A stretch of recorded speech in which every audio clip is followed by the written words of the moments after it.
Good morning, everybody.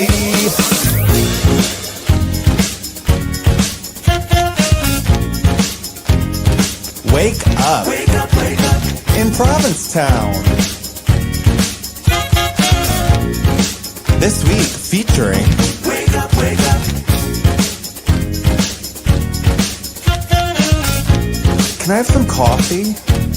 Wake up, wake up. Make it strong, please. Hey. Oh. Hey. Wake up, wake up. Oh. No, really, can I have some coffee? Wake up, wake up.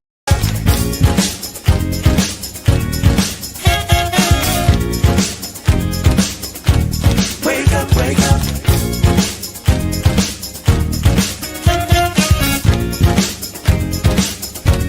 Wake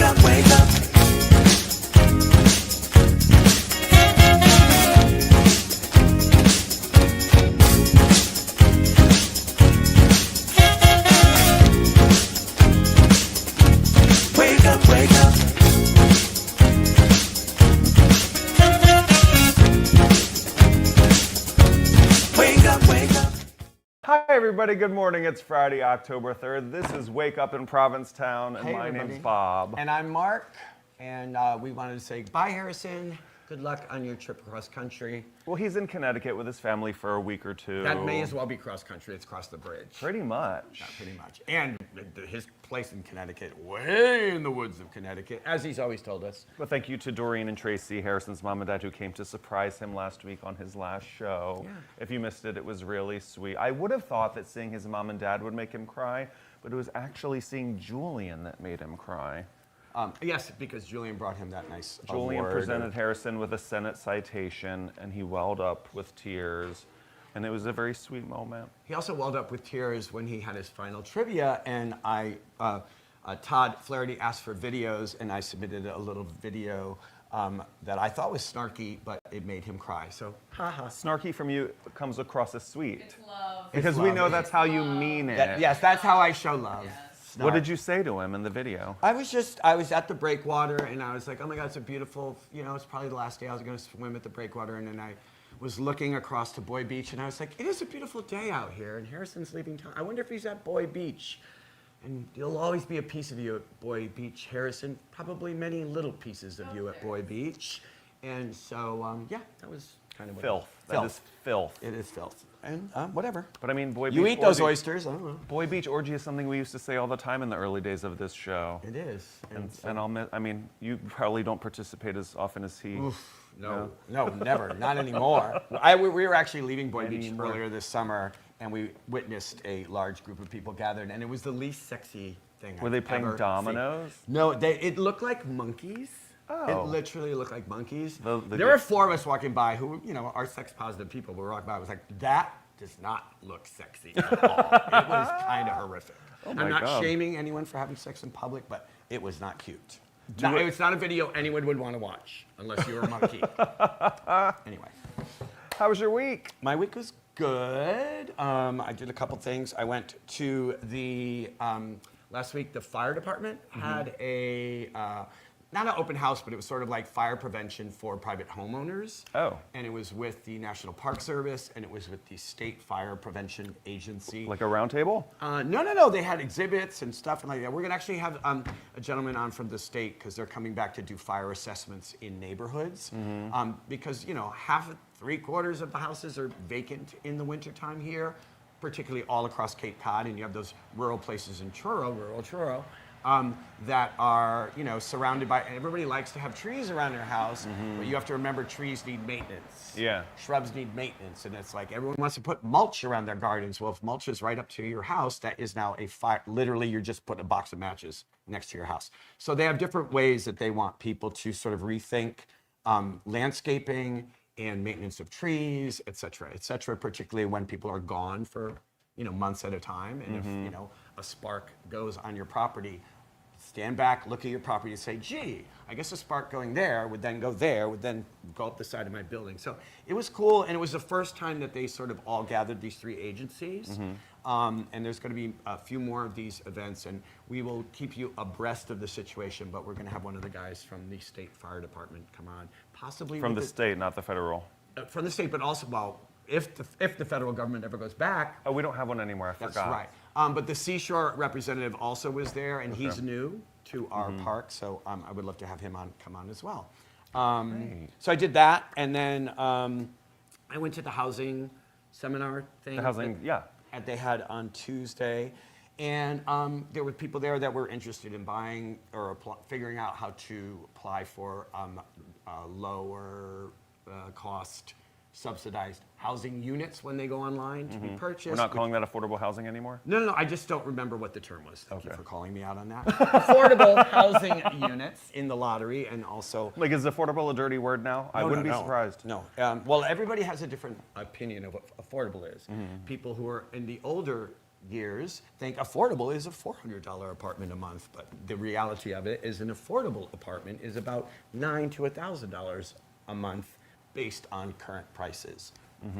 And so for a mortgage? well, no, I'm just talking about rents. But for mortgages, I don't know. Do you think I'm going to ever know what a mortgage is? Lord knows. $9,000 to $10,000 a month is affordable? What are you talking about? I never that said what you just said? No, are you even listening to me? I am listening. No, you're clearly not. I said nine. That's what they're saying, the range is. 9? No. Forget it. Backtrack. Okay. These are erroneous numbers, and please don't quote me on this. No, anyway, I found out that I will be, God willing and the creek don't rise, have to be in my shack in Tasha Hill for another summer because the Jerome Smith project occupancy will not happen until late summer, early autumn.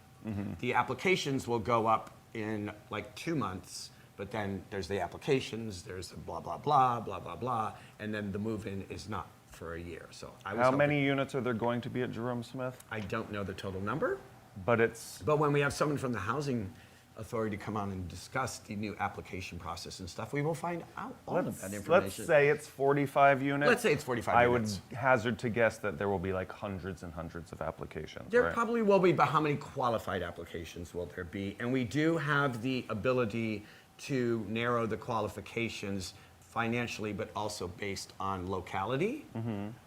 There's state, there's federal, and there's local money in this project, and there's a formula for if you get so much from federal government, then this percentage has to be open to anyone in the country applying, and if it's state, then it's anyone in the state applying, and then local, anyone locally applying.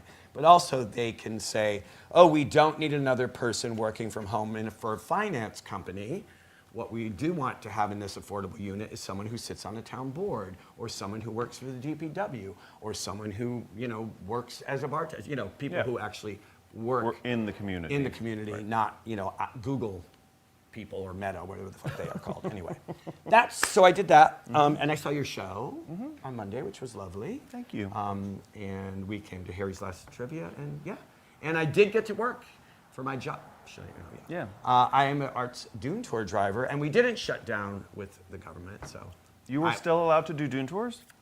Yes. Oh, that's great. Yes, yeah. I know that was a concern. It was a concern of mine, but if there's no one on staff at the Park Service, what are they going to do? Chase us? 'Cause Right. They're all home getting their back pay banking for when the government, if it comes back. But imagine closing all the national parks and then sending in the timber companies to clear trees. Who's going to stop them?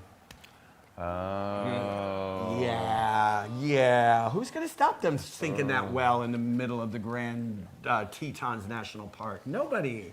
Yeah. Anyway, Yikes. let's not start talking about that nonsense. It's Mates Leather Weekend. It this is Mates weekend. Leather Weekend. It started last night, ends on Sunday. Well, Sam's got their leather hat. So if you're not in town, come on down. There's different places, different activities, a lot of stuff at the Crown, boat slip, A-House. A-House, yeah. There's programming everywhere. If it's your fancy, come and be fancy. I saw a bunch of people. I was driving these women after a lovely Sunset Dune tour last night, and we were walking by, and there was driving by, and there was a line of men in leather, all dressed to the nines in their leather. And they're like, oh, look, everyone's wearing their sexy outfits. I said, 4 of those guys normally at Tea Dance are in drag. So just so you know, leather is a different type of drag. Yeah. Yeah. Yeah. It is 100%. It's dressing up. So those communities are like melding. Back in the day, the leather daddies were not the guys that wore drag to tea. Now, more and more, I think people are comfortable dipping their toe in lots of different pools, as you'd say, right? My first leather experience was with a gentleman who worked here, and he was from Atlanta, and he had a voice like in the basement, like he was the sexiest daddy, always in leather, whatever. And I just thought he was sexy to me, but it wasn't like my scene. And then we were talking one day, and I was like, you know what, this might happen, right? And we're flirting, whatever. It's obviously it's going to happen. And right before we were about to leave, I was like, so I just have to ask you this: what is it? What do you collect? And he was like, what do you mean? I was like, well, you people all collect something. Is it, antique doilies? Is it like, he's like, antique teapots. And I was like, okay, we can go now. And we went, and he had a whole collection of antique porcelain teapots. What year was this? This was, he probably worked here. Super handsome. Anyway, whatever. Yeah, it was in the 90s back when I was doing things like that. But like after Beauty and the Beast came out.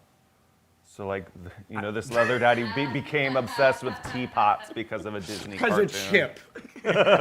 Yeah, I don't think that's I'm thinking the mom, not the cop. Oh, okay. Yeah, that's real sexy. He really Gays of a certain age were and are obsessed with Angela Lansbury. No, that is true. Oh, Murder, She Wrote. My boyfriend is. Oh, I loved Murder, She Wrote. He still watched it all the time. I don't know that. Bedknobs and Broomsticks. Yes. The Manchurian Candidate. Yes, that's even better. It's also Oktoberfest here at the brewery, and it is their the last weekend for Oktoberfest. Beers and brats. Beers and brats, sexy leather brats. We have a little picture for that.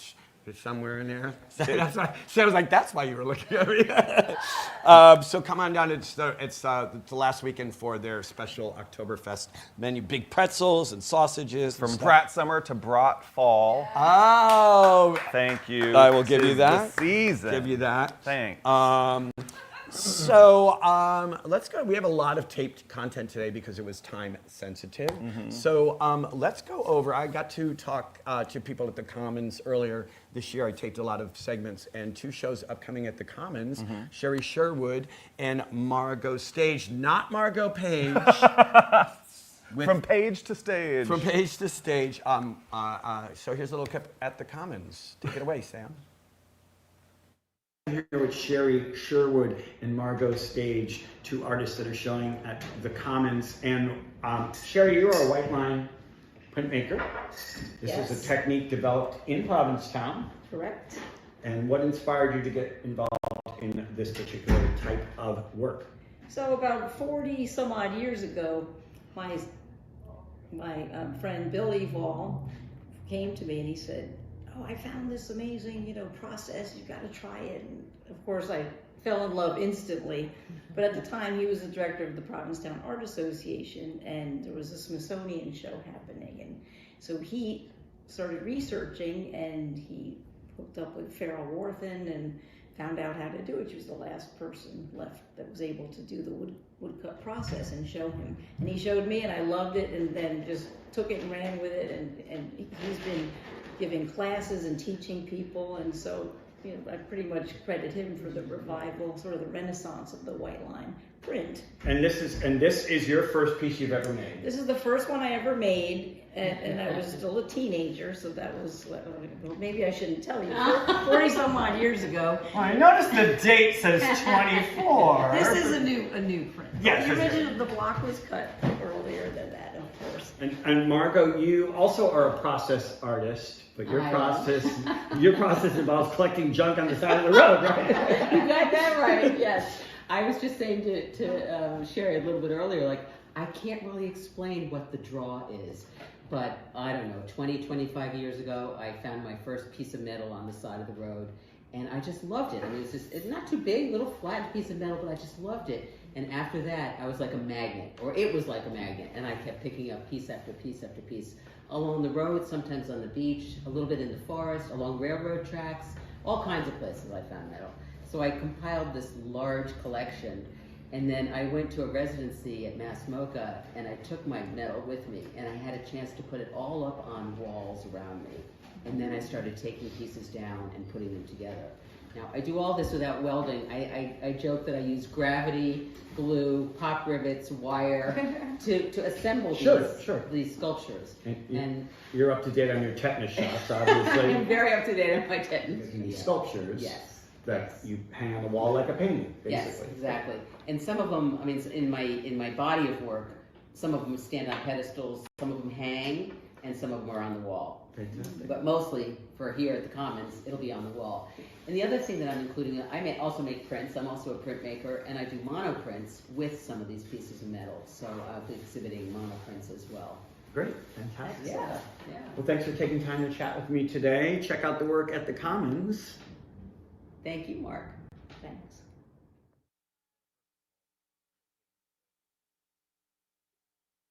Hop on over to the Commons and check out these shows. Yeah, Fran O'Neill has his show opening tonight as well. We love Fran. He is one of the Winter Windows participants. He has his art over there at the Crown and Anchor. And speaking of Winter Windows, I will be dropping this off at businesses along Commercial Street. If you own a business, if you manage a business and you want to pass this to the owner, and your business is closed in the winter, we want art in the windows, not brown paper, not white sheets, not nothing. Please participate in the Winter Windows Project and add some life to the town in the off-season when you're enjoying the warm weather elsewhere. Do you find that a lot of the people that have participated before are doing it again this year? They're all reasons. The thing about this thing is you buy the art. We pay the artist through the Commons. You buy that piece of art. So when you close your business, 5 minutes, you put it up in your window and you're done. It takes an hour to put that crappy brown paper up that doesn't stick because all the tape falls off in the middle of February. So it is economical, it's fast, it's easy, and you get to be a good citizen of our town of Provincetown. So don't be mad when I come to the door and just pass it to you. Couple of newsy things. What's new? There is an article in this week's Independent, and also, you guys, if you're buying the Independent on the newsstand, the price did go up. The cost of printing is up. The cost of paper is up. Thank you, tariffs. So if you want to have a cheaper version, you get the subscription or the online version. But if you buy it on the stands, it's now $3 and worth every penny because we are getting stories like this. If you've ever looked up the hill from Stop and Shop and you see that beautiful abandoned building up there that's been vacant for 20 years, you might wonder, in a town where the real estate prices are millions and millions of dollars, why is that sitting vacant? Well, the family that owns that property was interviewed by our friend Paul Benson because there's a lot of apartments up there that have been left fallow, and there's a new law in the state of Massachusetts. What's the new law? It's about fallow properties. If the property was developed, it can't sit there in perpetuity falling into the ground. There are levers now that's less than eminent domain, which nobody ever wants to do, but there are levers that municipalities and the state can say, hey, that apartment building or those apartments or that factory that's been sitting there vacant for 20 years that you're sitting on waiting for the price of the land to go up, you can't do that anymore. I haven't had time to read this article yet. What is he saying about why it has sat fallow for so long? Because it's his yard. I will give you a quote. I understand the town wants to create a bylaw for derelict properties with an eye on mine and the Old Reliable, Silva said, but the Old Reliable has been abandoned since I was a little kid in the 1980s. This isn't a vacant property. This is my yard. This is where I grew up. Yes, people have properties. They should be allowed to do with it what they will, but your neighbors have been looking at derelict property for over 20 years. Also, just a correction, I worked at the Old Reliable in 1993. And it was still open for years after that. So it wasn't abandoned in the 1980s, just a little FYI. Can somebody check on Chuck Silva because I just got burned from sitting here? Yeah, we don't want to mention fire when we talk about derelict buildings like the Old Reliable. I'm not going to I just like that one person with derelict property is saying, well, my derelict property is not as bad as that derelict property. I was like, there shouldn't be any. Well, is it a yard or is it a bunch of houses? It's where he grew up. And It's a Okay. bunch of units. And if I knew right now how many units it was, it's like 20-something units. Right. So it's a lot of land. And he will someday develop it, he says. Just not now. Bring back piggies! Well, that's across the street. The Love Shack. Love Shack. Pigs! Pigs. There is another really cool thing, I think. If you have a substance abuse issues, particularly opioid-based, you have to go to Wellfleet to get methadone, which is you need to do on a daily basis in order to not be using opioids or illegal opioids. But the town has worked with this company called Acadia, and there's going to be a van that comes here every day from 6 to 7 a.m. at the McMillan lot where the buses pull in, and they will be giving out the prescribed doses of methadone on a daily basis. That's great. So that people who have an issue and are trying to take care of their issue don't have to get in a bus or get in a car and drive 30 minutes away to Wellfleet, because they do support a lot of people in town with issues. And we're going to have some folks on a little bit later to talk about another way to sort of counteract and assist with recovery from substance abuse issues. And I think the place in Wellfleet that was servicing people, let's say they had 40 to 60 people a day, they said that half of them were coming from Provincetown. Yeah. So half of their clientele is here anyway, so this is actually a really nice move. Yeah, totally. And the good thing is it's like from 6 a.m. to 7 a.m. and it's at the town parking lot. There's nothing going on there. There's no bus there. There's nothing else happening. So for those of you who are like, and they're going to take up parking spaces for these drug addicts, it's like, no. They're providing medically necessary treatment for people that are doing the best they can to help themselves. So please don't be all pissy about it. And if we're going to talk about the front page today, the third article is about the Assembly of Delegates. The Barnstable County Assembly of Delegates had a meeting where they were discussing a possible county-wide transfer fee on luxury real estate transactions, which would be a way to fund some affordable housing initiatives, as outlined in the seasonal communities designation that we were talking about last week. Many chats about this, and I think Senator Julian Sear was talking about. It's like we're talking about we're talking about people that are buying and selling their third, fourth, fifth home. This isn't just.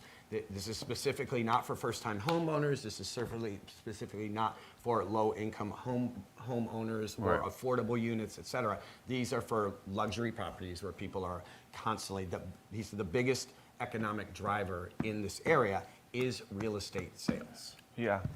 What did you call it? A used house salesman? A used house salesman. Mark calls a real estate agent a used house salesman. It's a fact. I had never heard that phrase before. It's not. You didn't make that up? I didn't make it up. I read it somewhere and I was like, this is fantastic. And we do know, we have friends who are real estate agents.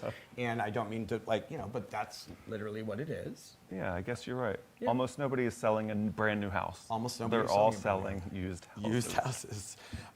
So there's that. What else do we have? Should we go? We have a lot of things to cover. Should we go right over to the roundup? Let's do it. Let's move it along to Sam and the roundup. What's going on this weekend, Sam? A lot. Here we go. Good morning, everyone, and welcome to the Wake Up Weekly Roundup with me, Sam Sewell, for the week of October 3rd through October 9th. We are inching closer to my birthday. That's right, my birthday on October 11th. But first, we have this week to go through, and starting today on Friday, there will be at the Commons an opening reception for several artists from 5 to 7 p.m. Moderno by Fran O'Neill, Works on Paper by Tia Scalcione, and Lines in Time with White Line Woodcut Group Show. This is going to be a great show. Go check that out at the Commons. Speaking of some art, Lisa Farnsworth and Caroline Carney are having a pop-up at Gallery 444. And an opening reception is slated today from 5 to 8 p.m. So go check them out. Congratulations, you guys.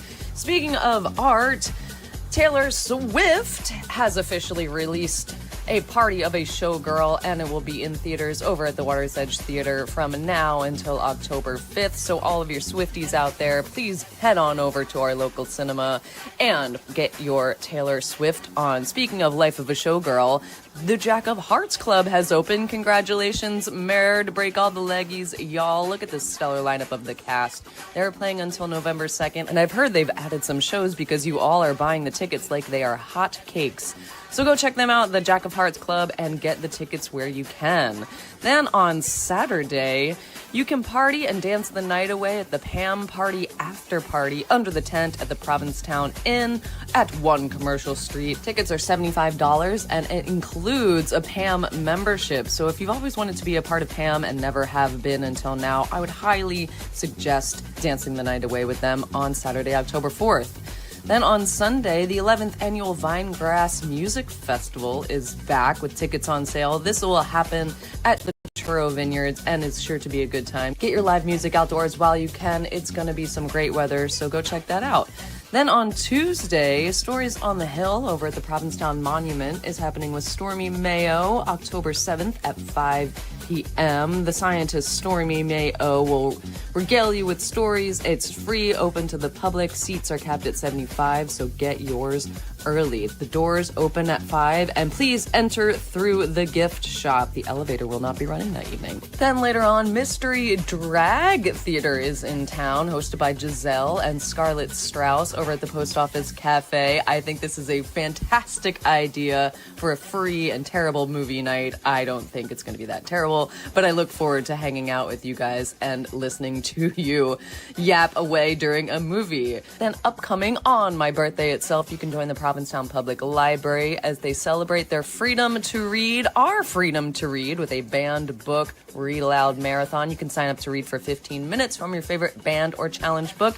Just email Amy and you can sign up there. Also, Leah Delaria is back in town with Leah Delaria is Outrageous, this time at the Red Room. Tickets are on sale now. And with Leah back in town in October, one thing can be sure, Women's Week is just around the corner, October 13th through the 19th, with events beginning October 10th. So go check them out at Women's Week Provincetown for all the full lineup. There are very, very great events, including a daily Shry at the Wharf. That's a daily Scream for everyone that would just like to come in and join on the Daily Scream, hosted by either, I don't know, myself or Michelle Axelson. We shall see.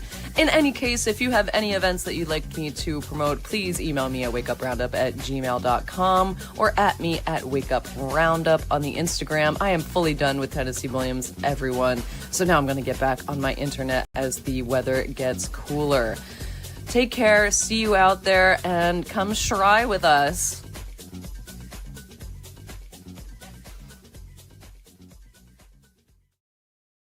Thanks, Sam. That sounds like a lot's going on. A lot, always. You guys, we're so happy to have Nat Taylor on the show this morning, our resident bird man. Well, I don't know if I'm the only guy, but You're the only one writing about it. I am writing for The Independent about birds, and that's been a wonderful artistic outlet for me. I'm a gardener by trade, but I do try to incorporate birds in my gardens, and I don't know about lifelong, but certainly since high school I've been enamored with birds. Favorite bird?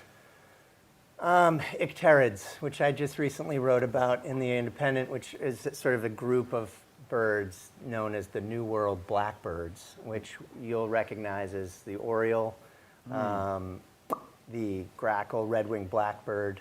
And they're populous here?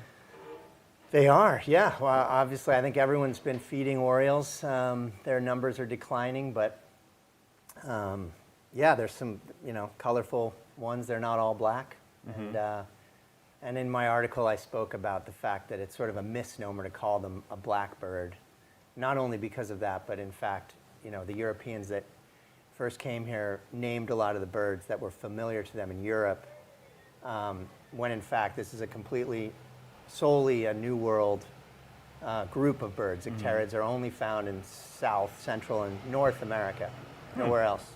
Really? I learned from the article that I used to, because I work out in the dunes, so whenever there would be a flock of swallows, I was like, this is a murmuration of swallows. They're here to eat the bayberry. And then I read your article. I was like, other birds have murmurations? I thought it was smart. Well, yes, indeed. It's just a term, but I love swallows. And they do. Bayberry was something that I... Make your dumb gay joke. I love spits. Oh, well. Anyway. You said you had a high school teacher who helped did. instill in you a love I know, of hilarious gardening. that my high school, my first sort of, I went to a alternative high school in Vermont. Oh. That was on a farm called the Putney School. Yeah. It was started during the Depression by a woman. It was the first co-ed boarding school in the nation. And anyway, the Putney School has a work ethic. Everyone works on the farm, and we take bizarre classes like rural ecology, in which we learned about farmers, local farmers, and how dairy farmers, I feel like every high school should be like this. It was amazing. I tell you, I learned a lot about responsibility. You thought you were so smart skipping your barn chores when in fact, you were faced with your fellow classmates that had to do all the chores, twice as much work without you. And, you learned responsibility for your actions. So it was a good thing for 14 to 18-year-olds. But needless to say, rural ecology was taught by a British man named Roger Parrott. And he had studied birds in Africa and knew every bird by sound when we were walking around. And, I was, as an impressionable young, tree hugger, I was so smitten by the fact that he could identify everything around us. So that was sort of my first inkling. And it wasn't until about 2 years later where I got my first pair of binoculars, and that sort of lights everything up. If just seeing a little thing flying around in the treetop, and then you put your binoculars on, and the sort of face lights up of a Blackburnian warbler that's all orange with black streaks in it. And it awakens a beautiful world. Because I think we're just like, oh, these birds, and I'll throw some seed out for these birds. But then once you actually realize how many different bird species are here, and how each one is unique, and you can't just throw out the same seed for all. And please don't throw out bird seed, rats. Indeed. Oh, really? Yeah, I try to encourage my clients to allow me to plant gardens with native plants that provide both seed and berries, depending on the species, if we want to target a bird species, but to sustain both our resident birds as well as migratory birds, without, artificial, using, because cans of seed, it gets broken into by vermin, including rats. And there's a lot of rats. There's a lot of rats right now. Do you, I've also, in my daily work travels, have noticed fewer of a lot of the native species that come through here. And I've noticed, like, when driving along the beach and there's a seagull that doesn't move out of the way when the car is literally inches from it, I'm like, bird flu. Like, if a bird, or you go on the breakwater and you're like, oh, cormorant, and the cormorant is just laying there and it doesn't move when you walk over it, bird flu. Like, it's endemic. Yeah, or maybe its belly is filled with microplastics. Or that. Well, Way to bring the mood down now. Sorry. I'm talking about bird flu. Light it up. Well, it was so good to see. So your company's called Bird Haven? My company is called Bird Haven. It's a little small business that I had worked with a wonderful local gardener here, Tim Callis, for many, many years. Yes. And when I had children, which was about 10 years ago, I broke off on my own and started my own little lean, which was really focused on creating habitat with native plants for birds specifically. So I'm about 10 years into this, and my clientele is mostly land, owners, so that I have very few Provincetown clients actually, but most of my clients are in Truro and Wellfleet. And because the Provincetown owners are like, I want hydrangeas, I want this, it's got to be pretty all the time, and it's like, I don't want that, looks too weedy. And Right. You're like, no, but the weedy things are what feed the birds. Right. The I bees, mean, and there's the animals, that sort of that coevolution that's occurred with plants and insects, and therefore things that feed on both the insects and the plants, like birds. That it's important when you're planting a garden to consider that another level, which I think of it as an sort of a aesthetic value. Obviously, the blue hydrangeas are beautiful. They're native to the Himalayas. We don't have Himalayan insects, hopefully, here. Right. But then, you have an oak leaf hydrangea, which is native to North America, which would provide some food for our native birds and insects. So I try to allow people that they can still have the hydrangea, but maybe lean in a native direction. Yeah, which uses less water and less chemicals. Correct, and a little whatever. co-evolved and Right. Exactly. There's that too. That environmentally, because they evolved here, they're used to the climate. They should be, although the climate's changing a bit. But still, we're not that crazy. I mean, it's pretty similar to the way it was. We used to I went to this fire suppression thing I the heard- other yeah, day, I was and, listening. and it was interesting because I garden. I'm interested in plants. And there's the gardening community that says don't cut your plants down in the fall. Let them let the seed heads be there for the birds, and let the animals and the little critters live in the little hollow stems and stuff like that. And then I went to this fire suppression meeting, and they're like, please cut down all your dry dead things in the fall. Who's And right? It's two different things, but they have to sort of start to work together because we're getting droughts and fire seasons and things that we didn't used to have, and you have to sort of decide which, what can you do and what can't you do, because everyone wants to use mulch in their beds, and like, don't put mulch against your house. Yeah. Because that is literally a box of matches up against Yeah. so it's interesting that like Yeah, the I gardening community and like the fire community sort of, it would be great to have the communication with them and be like Yeah, what and I should think we- you mentioned the Park Service too, Yeah. which I know has been a bit defunded, but needless to say, I think we all have to work in unison. I mean, I've been thinking a lot after the California fires, that we sort of have this California weather at least for a month and a half or 2 months a year, and it's important because we have the National Seashore, which is such a huge component to the love of this region. They don't have that sort of maintenance staff to clear out the understory, and so there is a lot of standing deadwood, and it is something that prescribed burning, I think, is something that we should consider, and whether the Park Service can't do that, maybe we have a volunteer brigade that's trained up. We were that talking can, about this with Elspeth. Was that right? Yes, Yes, indeed. and I've talked with Elspeth yeah, and Alex about this. She yeah. wants to get it back. She wants to get it back. Yeah, The- and I think we start with private landowners that can afford it. Just some little prescribed burn in a small area of your lawn and see what happens. I think I've been, for instance, we have a lot of invasive plant species like English ivy, which is really cloaked parts of Truro and Wellfleet, sort of in between that interstitial period, sort of in between houses. It's literally up the trunks and all over. Right. And in my experience, when my crew or another crew, I've seen it just like cleared up. When you pull all that out, the native plants come back. They really do. You don't have to necessarily even plant. I mean, it's great to expedite succession, but indeed, it's there. It's just buried by these invasive species that don't allow sun or. Right. I know we have a fence in our backyard, and the neighbor on the other side of it was like, hey, do you mind if I chop down all of this invasive bamboo that's in your yard, but that's leaning over the fence and making it so that my yard doesn't get any sun? And I was like, have at it. Yeah. I'm like, I don't know, bamboo doesn't belong here, right? No. What was it doing there? I'm like, who put that People there? plant it as a privacy It's a screen. screen, Because yeah. it grows quickly. And then it just was like, yeah, Yeah. and then And it sends out these crazy runners. That Yeah, go- it's in the grass family, so just like grass will. They were talking about the beech forest fire that happened, and everybody freaked out. And, it was this big thing. And the person from the state fire agency was like, the fire department is trained. Fire bad, put it out. And everybody was running Or around. that's and they were Smokey like- the Bear. Yeah, exactly. And that's what he said. He's like, 40 years of Smokey the Bear has ingrained in us that fire is bad. But when you are in a forested area, there used to be fires. And it would clear out the deadwood, and it would allow the other plants to come up and take over. And I stuff think like our indigenous humans of They used the to- Americas did that for game and to clear out campsites and herd game. Yeah. And he was like, had it been me in charge, I would have noticed that it was all dunes around this fire thing, and I would have let it burn.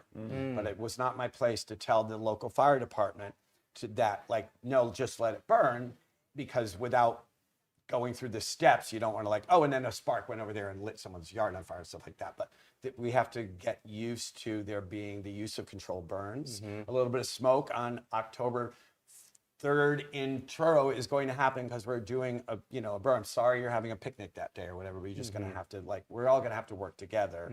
I wonder also, because we have this new, to talk about the beech forest, we have this new disease hitting all the beech trees, which is in fact a nematode that I think they think, or I've been talked to several people that think that it's traveling on the bills of birds as they feed on these insects that are on the trees, and they're, not intentionally spreading these nematodes throughout beech groves. So maybe fire could have helped sort of suppress that nematode with the heat and Yikes. smoke. I don't know. I know you're the bird guy, but maybe between the flu and maybe we should just kill all the birds. You're talking to the Birdman. I know, it was a joke. It wasn't a good one. You also, I know Mark doesn't know this, but in your spare time, you occasionally take to the stage. I have in the past. I saw you in August Osage County, which was like one of my favorite things I've ever seen at the Provincetown Theater. That was an excellent production. It's a magical play, yeah. I was lucky enough to see it on Broadway, and yeah, I was totally fired up to be part of that, and just a small cog in that wheel. But thank you. I was a great thing to be part of. Sam over there. Part of it.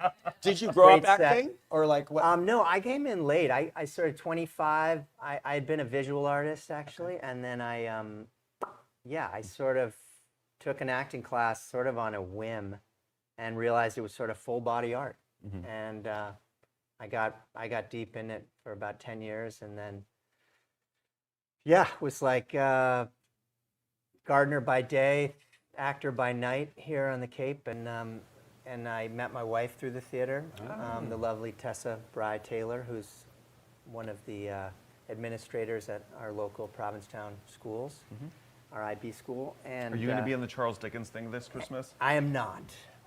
But there's some talk of maybe a show in the spring that I might be a part of. But otherwise, I've just been doing readings. I have 2 small children, as I say, so. Right. Kids love Dickens. Yes, we'll go to the show, but for Daddy to be a part of the show, it's a lot of time away. So Yeah, readings are great. I used to be like, I don't want to do a reading. Oh my God, that's so much easier, right? Right, but Yeah, now no I'm like, lines. okay, I'll do a reading. You want me to be in this? You asked me to be in this? I'll do it. Like, Yeah. You just don't want to audition anymore. I would audition, but I mean, you're not going to get much more than this. I mean, I'm not like some amazing actor with the depth. I mean, come on, please.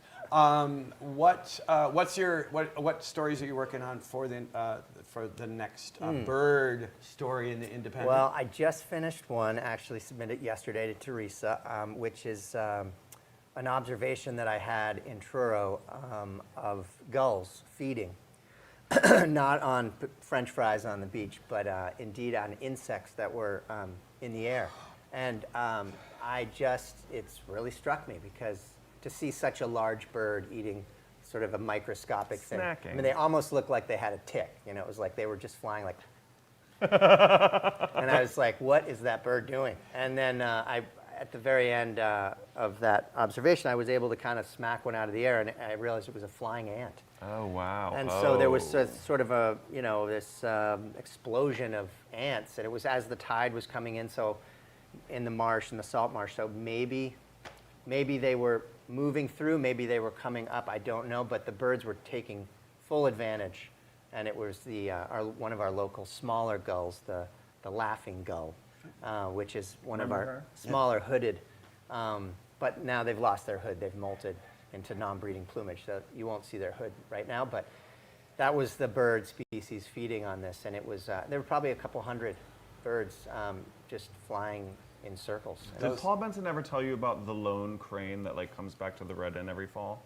I remember reading that in the rare bird sighting, but no, I've not. They named her talked to him. Gracie, and like every year, right around this time, we think it's the same bird. I don't know how long cranes live. Yeah, I think quite a long time. So yeah, you should go check Gracie out. All right. She's worth a story. She's I think. back? I haven't been there lately working. Okay. Don't tell them. They didn't call it, You're busy. Bob Crane? Oh, how dare you. Well, people of a certain age. Yeah, those ants, they actually hatch in colonies, and then they fly off to start other colonies. But I've been on the beach where like we set up our chairs, and then all of a sudden the ants come up out of the sand, and everybody's like, get in a truck, drive a quarter mile down the beach, sit there, they're crazy. And then the birds, they're like, yes, it's snack time. It's really cool to see. Annoying when you're in the middle of ants flying. Well, I know fishermen follow birds around on the ocean and to sort of figure out where the fish are. Right. So makes don't follow the ants around, I guess. I don't know. Sounds like you've been finding them though. They just find me. Any nuisance finds me. Wow. Well, thank you so much for making some time to be here today. It's really nice to see you. I love that you're doing this, and keep it up. Doing great things. If you want to support the Provincetown Independent and the work of amazing writers, get yourself a subscription, buy it on the newsstand, even though the price went up, and support the local journalism project as well, to keep local journalists here and bring new young journalists here. We love the Independent. Yeah, you could house some journalists too. Yeah, house some journalists. Okay, we're gonna go. I jumped up to the monument and talked to Melanie and Courtney about some fall program they have coming up. There's a great show that just opened up there, so check this out. The Pilgrim Monument and Provincetown Museum with Courtney and Melanie, and we are in the middle of this new exhibit that just opened. Yes. Called Painting with Light, and it is a lot of the different Provincetown artists that have come through here, and it's quite an exhibit of really masterful paintings created here or inspired by Provincetown. Tell me a little bit about this exhibit. Yeah, it absolutely is beautiful. I hope everyone can come up and check it out. First and foremost, big shout out to Chris McCarthy at PAM. She loaned us and Pam loaned us so much of the art on these walls. We truly couldn't have done it without those generous loans. Likewise with the town of Provincetown, who donated a lot of their art. For those of you familiar with the town hall, you'll notice some of it on our walls now. And then some of the artists that are on our walls, the CSA artists donated artwork, so that's fantastic. So yeah, our trustee John Jay first suggested perhaps doing an exhibition related to the Cape School of Art, and our brilliant curator, Sam Tager, took that idea and started to play with it and realized that what he saw the story as is really the light in Provincetown and how that drove Hawthorne and Henchy and the very many teachers and students since then. So that is the general narrative of the show, and the artwork that accompanies it is just beautiful. So it's worth checking out. What's great about this exhibit, it's a collaboration between different arts organizations and artists and art schools and stuff, which is you're seeing things in a way that you don't normally see them because there's more pieces gathered from different locations. And I believe that's sort of your mission as the new team up here is to be more collaborative with town and other arts organizations, right? Yeah, we're really hoping, I mean, the monument is the symbol of Provincetown, right? It's like why we all love town. You look at it and you're reminded of the feeling you get when you're in town. So we really want this campus to reflect the community in every way. So that includes the types of stories we're telling in the museum, the types of people we're collaborating with, and then as well as having events outside to bring the community together, which on Tuesday the 6th, we're doing Stories on the Hill, which is a monthly session that we do. And this Tuesday, October 6th, it's going to be Stormy Mayo is going to be up here, and he's going to be talking about his work, how to currently, past, current. He's got slides. It's going to be pretty special. And while people are here, they can actually venture into the museum, get here a little bit early, grab a drink at the Shallop Bar. The best drinks. So fun.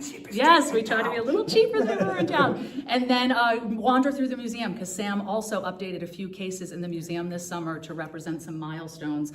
The Dolphin Fleet and the Center for Coastal Studies being one of them, which celebrated 50 years this summer.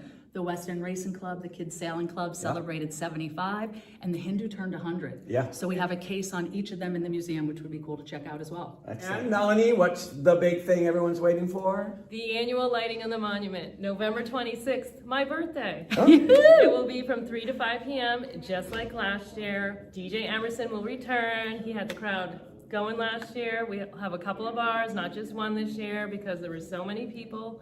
We hope to see you again. It's a great night.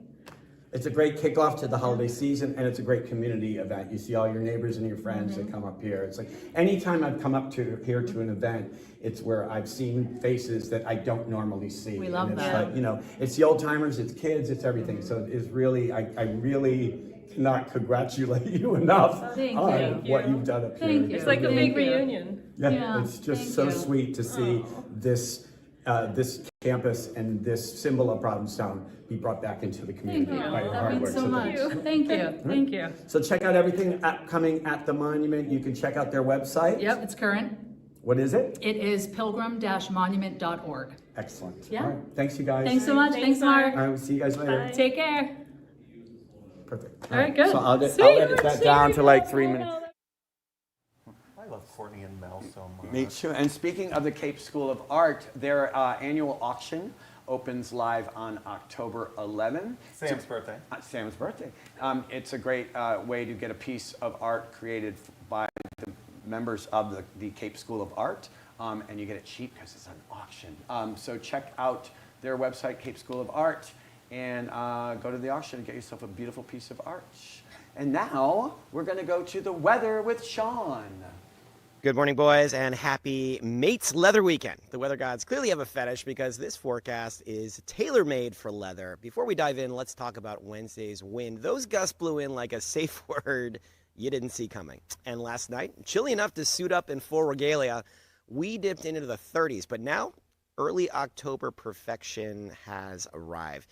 Today stays breezy with sunshine and some high clouds near 69. Saturday looks downright dreamy. Sun, mild air, highs at 72. Sunday keeps it warm and easy at 71. Monday brings more sunshine with a little afternoon breeze. Highs around 72 again. Tuesday flirts with 74 under partly sunny skies, but expect some extra gusts. Wednesday turns mixed with clouds and maybe a shower in the evening. Highs near 69. And then Thursday snaps us back into fall. Windy, cool, and only 56. Think of it as the weather version of cold steel. Ruff. We've also got a full moon coming up on Monday, which means tides will run high late mornings and close to midnight. For my after dark explorers, you'll stay dry tonight and Saturday, but Sunday and beyond, let's just say wet play is on the menu. And daylight, it's a tease this time of year. We're losing 2 to 3 minutes a day, nearly 20 minutes a week. Sunset's already before 6:30, and by Halloween, it's down to 5:30. Blink and your golden hour turns into dungeon hour. Now, welcome to all the mates pouring into town. The weekend's locked and loaded. Dog tag tea today comes with a twist. You'll be marking your tags with your preferences. So, no excuses, boys. Show me your looks. Saturday is hanky tea. Fly your colors proudly and let everyone know what you're into. Forgot your hanky? The leather market at the Boat Slip runs Saturday 11 to 3, and trust me, they've got you covered, or uncovered. And Sunday we wrap with our classic solid gold glitter, groove, and plenty of golden pleather.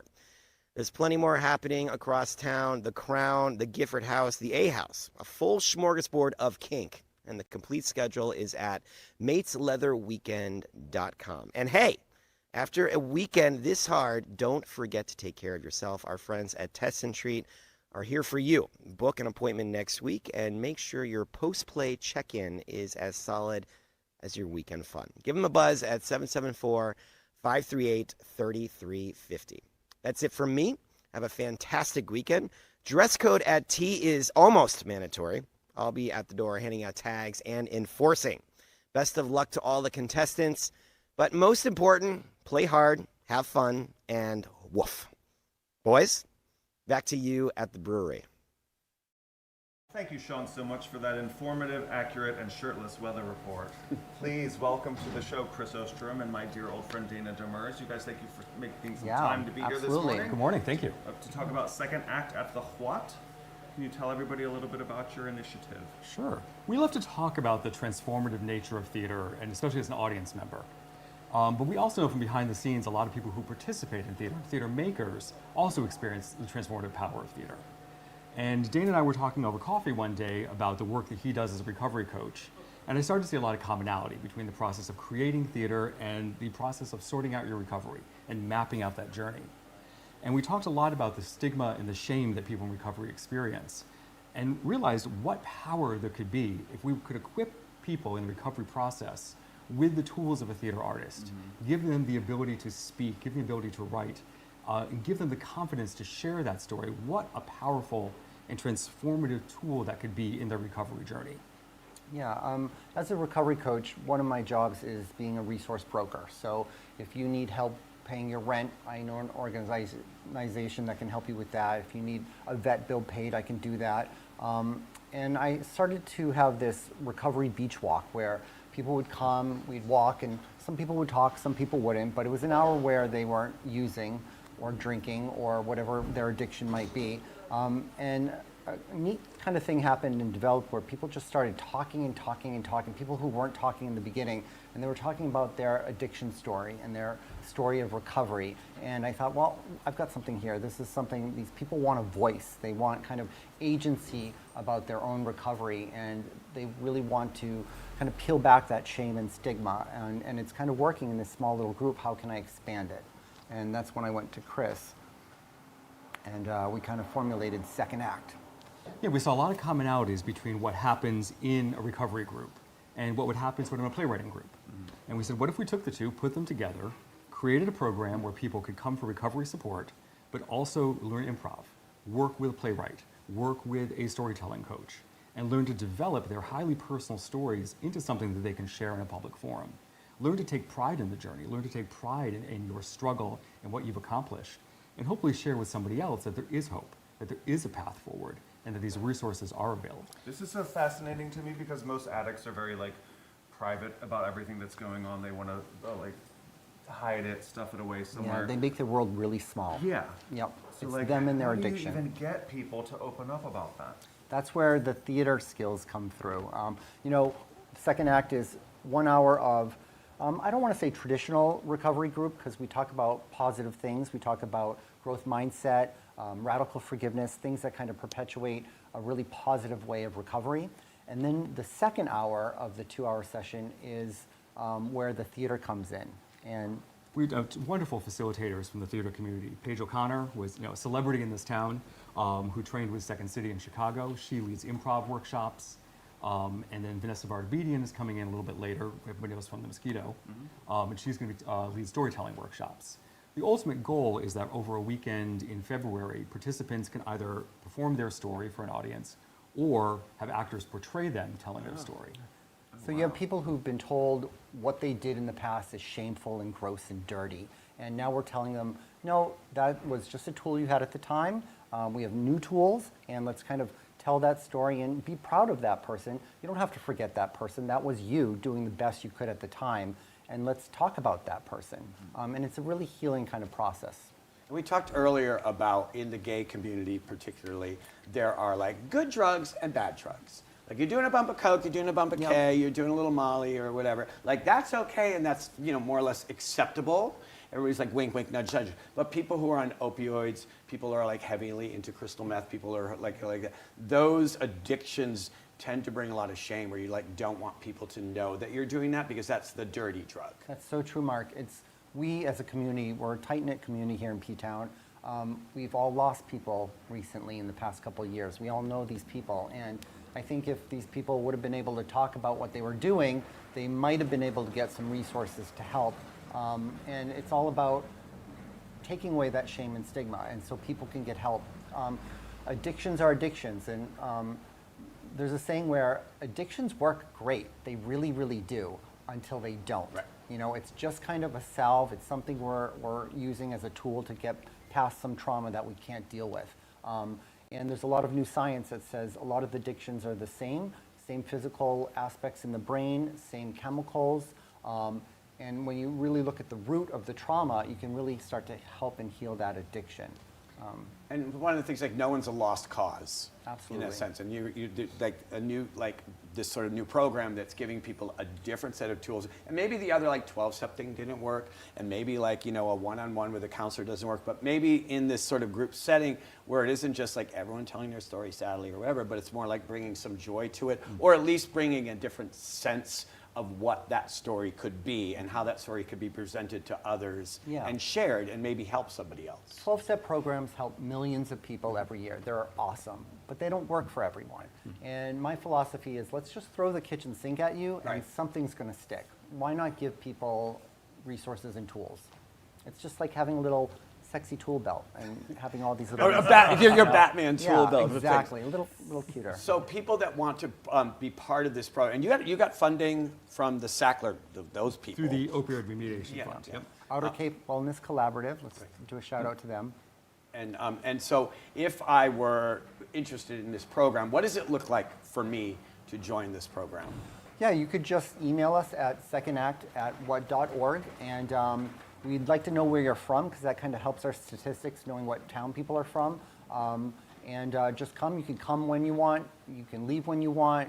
You don't have to stay throughout the whole program. There's no set rules. We don't demand anything from anyone. Right. And how long does the program? How long is the program running? It's about 2 6-week sessions. Okay. It'll end in February, and I have to say we have people coming from Providence, Rhode Island. Wow. From New Bedford. Oh, wow. So the word's getting out, and people are. This is just something so new and different. that people are really kind of grasping onto it. And people who normally aren't into theater and they're like, oh, I've tried everything and all right, whatever, I'll give it a go. Right. I mean, the problem with not the problem. One of the issues with drugs today is back in the day, if you did a bump of coke or you did a little of heroin or whatever, you weren't going to die right away. Right. And now it's cut with so many chemicals and so many other drugs. Xylazine, Literally, fentanyl. people xylazine, big gaping I don't even know scores. what that is. What's xylazine? Xylazine is another additive they throw into drugs to cut it with, and it has a kind of necrofying system on the skin, so your skin will start to die. It'll look a little like leprosy. Oh boy. Yeah. And you know these like we use it like a lot of cities that are experiencing people with drugs that also happen to have this xylazine in it. And it's literally like zombies with rotting flesh. Yeah. That's what people turn into because they're so addicted to it and because you know Yeah, it and- didn't used to happen that way. And dealers will cut fentanyl into their product to make you more addicted to it. So if you try another dealer, it won't be the same ratio. So you're like, I'm going to go back to my dealer because I love that. And if it doesn't kill me, then I'm definitely going to go back Yeah, to that yeah. person. And there's We have to be more loving as a community. You know. Yeah. One more thing about the Wellfleet Harbor Actors Theater. I mean, this is all on top of the incredible programming you guys are already doing. Like, I got to see Southern Harmony. Did you go? I did not. Yes. A brand new world premiere musical. I'm so in awe of what you guys are putting up there. I thought that was such a beautiful production. Thank you. you for bringing that to the Outer Cape and offering it to the world here first. Yeah. Oh, and also just, are you doing also a pay, have you expanded a pay, am I quoting it correctly? You are correct. Great, yeah. thank so, you. Good. know, for years and years, we've offered pay what you want performances, where you can come and name your ticket price. And we have people who pay the full price plus those nights. We have some people who pay $1, and it's wonderful because it's such an engaged audience. And one of the tools we tried to implement post-pandemic to encourage people to come back to the theater, because I think industry-wide we're seeing a struggle of reminding people of the value of the communal experience, but also you don't need to be afraid to be in public, which was a legitimate fear for a very long time. Right. So we expanded from one Pay What You Want performance to doing Pay What You Want Wednesdays. We just kind of love the alliteration of that. In the fall, when we don't do Wednesday performances, we have Pay What You Want weekends. So this weekend coming up, we have 2 Pay What You Want performances, Saturday night and Sunday afternoon. Perfect. And it's a great way to like go see theater if you don't want to. It's not I mean, it can be a cheap night out, but you're being part of a community and also the part of the community. Well, the community part is so important. You know, I hate that. No, but also in community-driven recovery efforts, such as this program, are, you know, you're not alone. Others have gone through this, and you know, it's not sitting in the dark room with the stale coffee, as somebody mentioned before. It's like doing something new and trying something new and getting you out of your shell, out of the shame, and presenting something that other people can benefit from. I'm so glad you touched on community, because that really is what both of these initiatives are about, is building and strengthening the community here in the Outer Cape, and seeing people for where they're at, and being able to say, we see you, we value you, and we want to hear more from you. So come be part of something. How does somebody reach out to you? They could go to our website, what.org. They could click on the second act portion of that, or they could just email us at second@what.org. And, make the effort, reach out. You're not alone. You're not alone. Not alone. And you know, no one's going, ha, you didn't say that line right, because you're writing your own lines. Yeah, absolutely. And not doing them. See what I did? Oh, brother. Oh, Jesus. I know. Christ. You guys, thank you so much. Thank you. Thank you Absolutely. so Thank much, you you. guys. And thank everybody out there for tuning in. Just so you know, Harrison's gone. There's always going to be a new face every week, and familiar faces every week. We're going to really rotate through hosts throughout the week. Next week, your co-host is? Marissa Miller, the most recent winner of the Bearded Mistress pageant, one of the most talented performers around. I love her so much. And she's got shows coming up for Women's Week as well. So keep watching every week. We bring you the best of what's in Provincetown and around this area. And we thank you for watching. Also, if you want to support us, please reach out to either of us on the street, because we're always looking for people to fund this important. Ping me. Yeah, absolutely. We want to thank our current sponsors, the Crown and Anchor, the Provincetown Brewing Company, Provincetown Inn, the Boat Slip, Provincetown Tourism, and Provincetown community television. Is that all? Very of them? good, Mark. Very Yes. good, yeah. And thank you again for watching Wake Up in Provincetown. We'll see you next Friday. Bye, guys.